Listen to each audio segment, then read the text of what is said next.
Hey, good morning, everybody. Welcome to the Ankerstar Wealth Morning Show, everybody. First day of the NFL year. There's this guy, I don't know who Burrow is and what team that is that Mike's repping.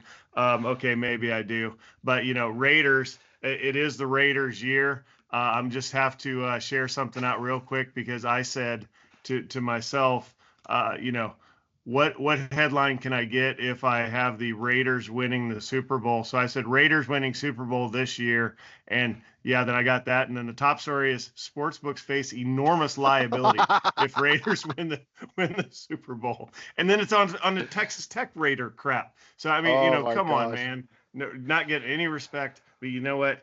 Right now, today, before any games are played, the Raiders have a chance to win their fourth Super Bowl. So The Raiders just have talk about this ridiculous team you're repping. I was gonna say the Raiders have been undefeated every year at this same exact time. At this Every same year moment. undefeated. Yes. No, Joe Burrow healthy.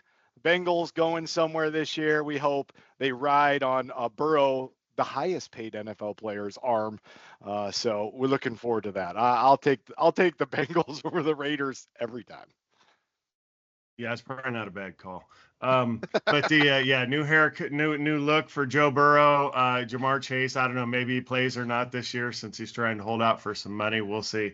All that tends to resolve itself within the next few days or a few hours, actually. So we shall see. But we're not here to talk about the NFL because we'd probably end up talking for like 3 hours. But we're talking about why you tuned in, which is the markets. So I'm going to start off this morning talking about bond investing, and you're like, boring. Yeah, I know it, right? Well, the market's selling off, yes, and we got volatility going in to the the election. We've had a great year so far. It always pays to have somebody out there looking at taking some risk off and going into bonds. It is our number one holding in the book. It overtook Apple in the past week or so. So I'm going to talk to that just a little bit. The ticker's VCLT. And then I'm going to turn it over to Mike, who's going to talk about that jobs number that was out this morning. Ugly kind of number, but he's going to talk about unemployment. He's also going to talk about productivity and kind of give you a little more in-depth look as to what all that could mean for the market. And then I don't know if you saw the headline, but certainly it caught both Mike and I when we hopped on this morning for kind of our pre-brief. We're like, hey, did you see that article about the AI gadget bust? It's like, well, there's an article out that Mike will show you about, AI gadgets have been a bust so far. But you know who's coming up Monday? Not Monday Night Football, but there's Monday Night Football, but there's a Monday Apple release. It's the iPhone 16, the highly anticipated. I have reputational risk out there that they're going to call this thing the iPhone AI.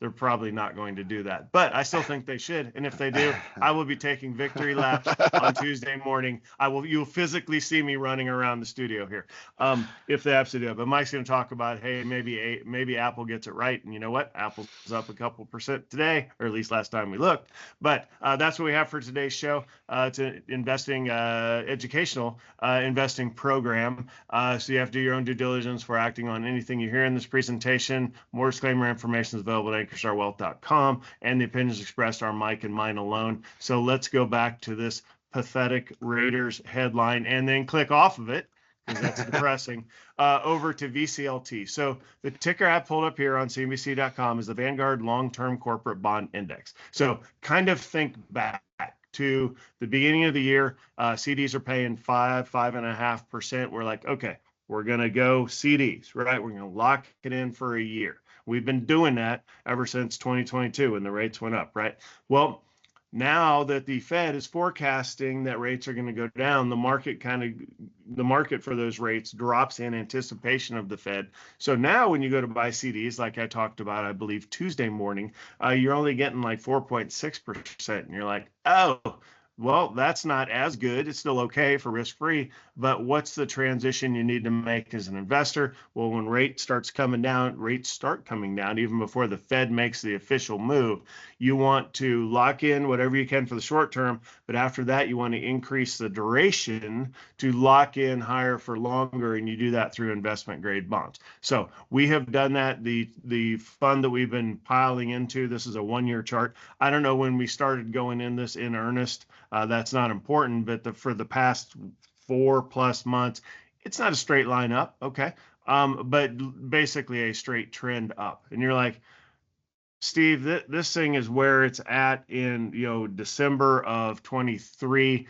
Are you, I mean, really, are you trying to milk the last little drop this thing has to offer? And I'm like, well, before I show you the punchline here, don't forget this thing's kicking off 4.78% down here at the bottom. And yeah, it's largely flat, but let's show you the real reason we're in it. We're going to the 5-year chart. Okay, this is where it was off in the, from late 2019 to 2022 is where this kind of lives, is up here above 100. Okay, but except for COVID. Yep. Yeah, for years this lived up here above 100, and then we have the rate hikes that took it down here into the 70 to 80 range. We fully expect this to reverse. Are we going to stay long investment grade bonds until it's all the way back to 110? I don't know. That may take a while. This isn't you wake up in the morning and investment grade bonds are 10% higher. That's probably as likely as a Raiders win, which is not all that likely. So it's just going to melt up, right? Like Raiders, where we consider it a win when we only lose by 3, right? But I do expect days like today where the market's hitting some turbulence. Well, bonds, people are piling into them. So, they're not exciting. They're not sexy, if you will. It's not you go to your cocktail parties and slap high fives about your investment grade bond portion of your portfolio, but it is an adult thing to do, and that's why we are in it. All right, enough of the boring stuff. I'm going to stop sharing my screen. Mike, over to you with probably some smack talk about Bengals and also the jobs number. Oh, yes. Well, yeah. I mean, can't wait for the Bengals season to start. I'm going to the first game on Sunday to see how they do against those Patriots. So here's the market today. After the last few days, you appreciate seeing this. Dow's just down a little bit, S&P up a little, and the NASDAQ up 0.7%. And as Steve mentioned, Apple was up 1.9%, something like that. So that's good news. Nothing too exciting, kind of a normal day. That we appreciate. So what I want to get into, and I'm going to start off, it's going to start off with some bad news, and then I'm going to bring it into some good news too, because that's just the way I like to roll. So when we see these job numbers come out, and there's two different things we've seen is job openings and then layoffs. And you think they're kind of related. If people get laid off and there's a job opening, great, they fill it. But when they both kind of go the bad way, you get people that are out of work. So as far as job openings, the numbers have been revised down over the last few months. And as far as the number, the highlight I wanted to point here is, with the decline, job openings per available worker are at 1.1. So, it used to be at one point it was 2 to 1. So that means if you go out and you're looking for a job, there's at least 2 jobs out there for every person that's looking. It's easier to find a job that way. When it starts to get to 1.1, that means like it's almost like your perfect match is out there, but there's just one of them. It's a lot harder.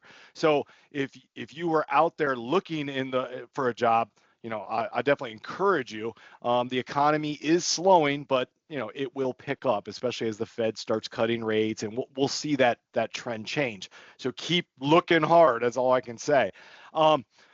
With that, I also want to kind of say the other side is layoffs. And I'm going to pull up this article right here. This is another thing to track. Companies laying off. Now, if a company of 5 people lays off 1 person, I'm sure they're not tracking that. But if a company with 20,000 lays off of 2,000, that's where they're picking these numbers up, is big companies doing layoffs. So in August, they announced basically 76,000 job cuts. And, here's the thing, that's 193% higher than July. So, looking at it month over month, you can say, well, that's pretty tight timeline there, but they're increasing. So not good. And we don't want to hear that. Now, if you remember back, like I can remember and Steve can remember when computers first came out. Remember, it was like, well, maybe not first came out, but first came out that we could afford one and have it in a house or at work in the 80s. And it was that thought like, man, these computers, like we're going to be working 10 hours a week, let the computer do all the work. We'll just make sure the power's on and hit a couple buttons and life's going to get easier. Not sure that really worked out that way. now I can access work 24/7. Yes. But that was promised. So AI comes out. It's the same kind of thing. Okay, AI comes out. How can AI affect jobs? Now, keep in mind, AI, ChatGPT is like the birth of AI. I mean, it's been out before, but this one really became, we started hearing about it more. And that came out, I want to say November, almost 2 years ago. And in 2 years, you're just like, wow, it's really taken off. AI, NVIDIA's really taken off, that's for sure. So how does AI help? And I'll give you an example. I didn't pull this article up, but it was in the Wall Street Journal about job hunters using AI to do their resumes. And 2 years ago, I imagine there was a lot more people that would write resumes for other people. Nowadays, you can just go out and use AI and take your resume and put it into ChatGPT and say, make this sound better. And boom, it puts it out. And I'm telling you, it works. I've checked this out. You could say, make my resume, obviously you're not lying about your accomplishments, but you could say, make my resume more applicable to this job description, and put the job description in your resume. It doesn't change that you worked here or there, your experience. It makes it sound more applicable. Powerful, powerful stuff. But guess what? Those resume writers, probably out of work. I mean, that job's gone. And there's other jobs like that that are going to be changed through AI. So how does that reflect out in metrics that we can measure? Now, I'm not saying this is the only factor, but this is a good number. And this is the reason why the United States GDP, which is the biggest in the world, goes up. Productivity increases. So economic output, here's the key part. Economic output in Q2 went up 3.3%, and hours worked went up 1%. So that means we got more for our money. If you're an employer, if you're an owner of a company that employs people, which all of us are, we get more for our money for what you're working for. And then that translates eventually into more pay and more efficiency, and stock prices going up further. So I see this as good news. Is there short-term pain with layoffs and things like that? There always is. And if you're listening to this and you're laid off right now, or you're looking for a job, you're like, I hear you, but I want the good news. I want to get that job. And I want to get a job that contributes more economic output. That should be your goal. So short-term pain, long-term gain. Isn't that the way everything seems?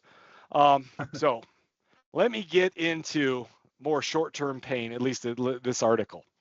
AI gadgets have been a bust so far. Apple aims to change that.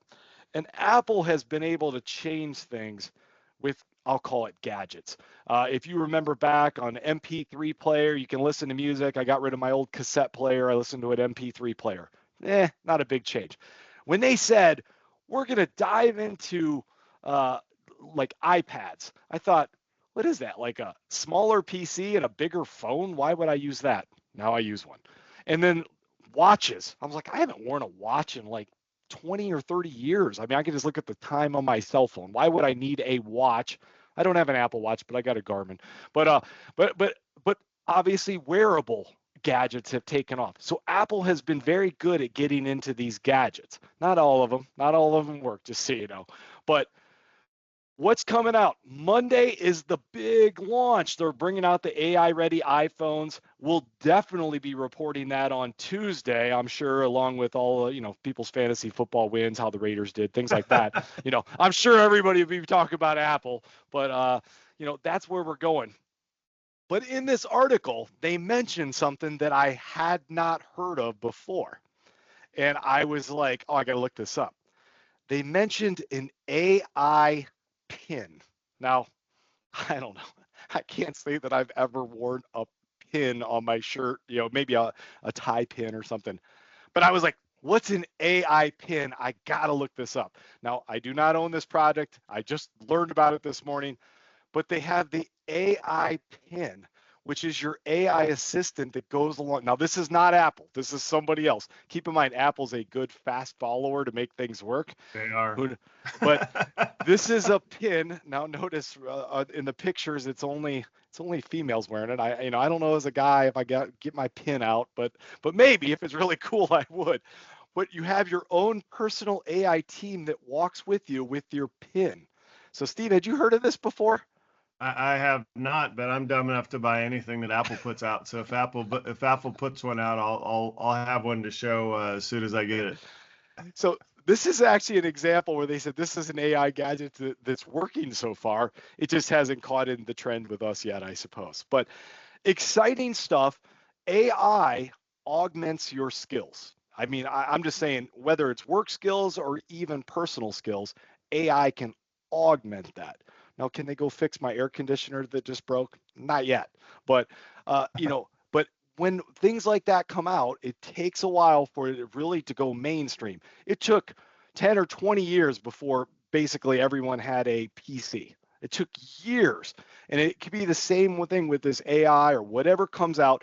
The advantage Apple has is they have millions of customers already that use their product. So they're not coming in just trying to reach I mean, they are trying to reach new customers, but they've already got a database of people using their product. So that's the huge advantage they have over, let's say, the AI pin. If they come out with the AI pin, they can send out communications to 5, 10, 100 million people saying, hey, check out our AI pin, where this team might be like, who knows?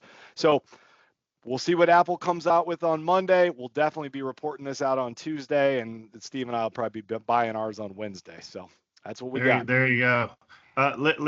Leave that up for just a second. Look at the logo, that humane that's at the bottom left there, or if you scroll up a little bit, There was one where the logo is on. It's, almost danger close to looking like Apple, right? With the little the white little bite out of it, It's like a little 3/4 moon. Yeah, the company is right. called Humane, and it gives a more human experience. Well, but it is about productivity, and you mentioned you're broken. You can bring that down. The broken air conditioner. Well, when we had, I used to fly airplanes, and if something breaks in the cockpit as I'm flying, I get a light that says, your gonkulator's out or whatever. But also, while it's telling me, all I need to know is, okay, don't trust that because that's not working.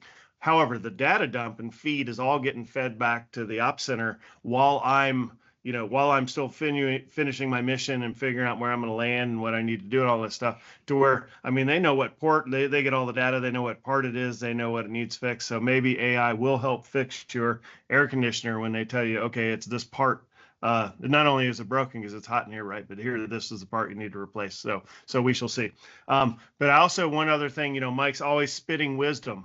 That's why I hired him. That's why he's my host, co-host on the show. And he says short-term pain gets long-term gains. And I will tell you that, to tie it up with the Raiders, that they have been in the most epic short-term pain mode for like 2 decades now. So if that means decades upon decades of winning, they return to the glory. Remember, we used to be a good team.